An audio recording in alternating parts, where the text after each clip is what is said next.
Yo guys, welcome back to the channel. What we're actually going to be covering today is I'm actually going to be making a video that I haven't made on this channel before. I'm actually going to be making a video on the best controller binds within Fortnite Chapter 4. So if you guys do go on to enjoy this video, I'd much appreciate it. I know everyone says it, but if you could go down below and subscribe, we're actually super close to 6,000 subscribers right now. It would literally mean the world to me. So make sure you guys go down below, drop a sub. If you guys do enjoy the video as well, make sure to drop a like, comment as well if you guys really want. I'm actually going to be making a video that I probably should have made a very long time ago. I actually do make quite a lot of settings videos on this channel, so it's kind of strange that I haven't made the best binds video for controller. You know what, thinking about it right now, it's actually kind of crazy that I haven't made a video like this. But what I'm going to be doing is going through the best binds in this video right now. I'm not going to waste your time. I'm just going to make this video as short as possible and explain why I chose it and why you guys should choose it as well. So as you guys can see, I actually use a custom layout and I don't actually change too much, but what I do change is very interesting. So as you guys can see, LT is ADS, and you can see my previous weapon is LB, and then my RT is attack/confirm. This is just kind of normal standard practice. You know, I don't really know many people that do change this.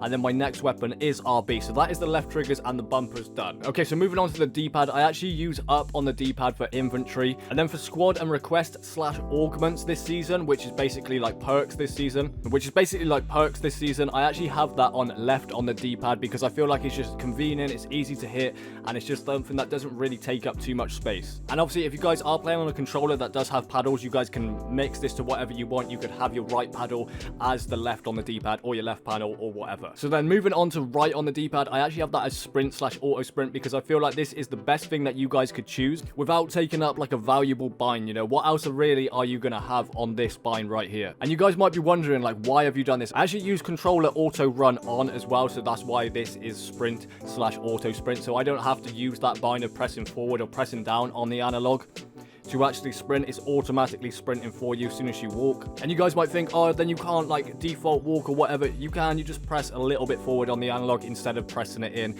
and then taking up an extra bind. So I really do suggest, if you guys want to get better within Fortnite, to put controller auto run on and then change your bind to this.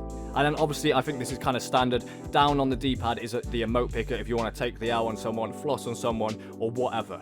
And then this is the one that I think is kind of controversial, but people do use it as well.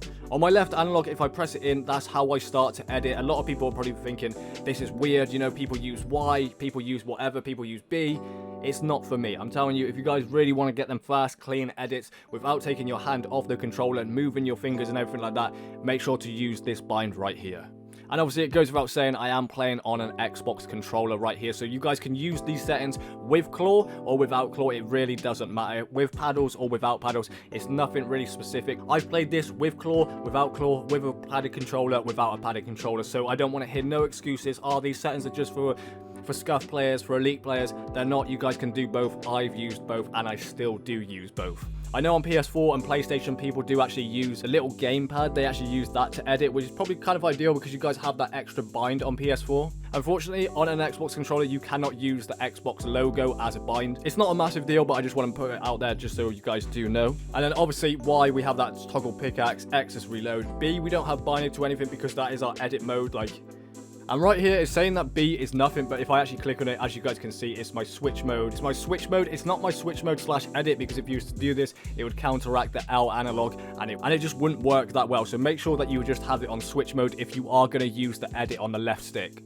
And then moving on to my right analog, I actually have that as crouch, slide/repair, just because it's just easy. It's very kind of similar. It's very similar to the default layout. It's just very easy to use, and it's just easy. It's very easy to use, and it's just something that I've just got used to over the years, and I really do think that these binds will improve your playstyle by 10 times. No cap, nothing like that. I generally do think that you'll be such a better player because you don't have to take your hand off the analog by just using these binds right here.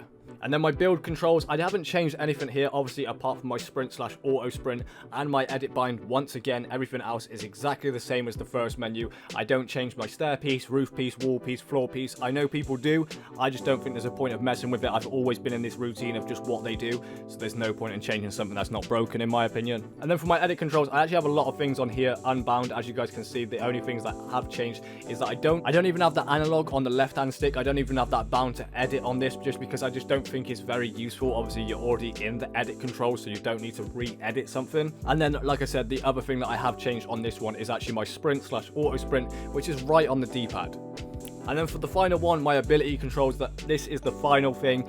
It's exactly the same as the first menu. The only thing I have changed again is the right on the D-pad and the L on the analog to edit. Like I said, this is probably the best binds for you guys right now, just because it make you so much better. If you don't use edit on the analog or Y or anything like that, you guys are missing out. If you're using the default binds, I don't know what you're doing. I don't know where you've been living, but it's not been in this era right here. You know, because this kind of chapter is all about edit speed, all stuff like that. So make sure to use these settings. Let me know how you guys get on in the comments. I'd really be interested to find out. Like I said, we're actually super close to 6,000 subscribers right now. So if you guys could hit that subscribe button, it'd be much appreciated. It's been your boy Aaron Azzy, and I'll catch you guys in the next one. Peace out.